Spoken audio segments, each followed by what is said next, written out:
उत्सुकाय गानमत्ताय गानोत्सुकमनसे गुरुपूजिताय गुरुदैवताय गुरुकुलस्थायिने गुरुविक्रमाय गुह्यप्रवराय गुरवे गुणगुरवे गुरुदैत्यकलक्षेत्रे गुरुधर्मसदाराध्याय गुरुपुत्र परित्रात्रे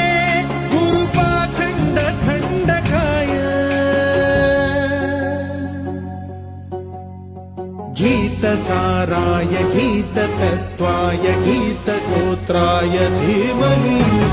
गूढगुल्फाय गन्धमत्ताय गोजयप्रदाय धीमहि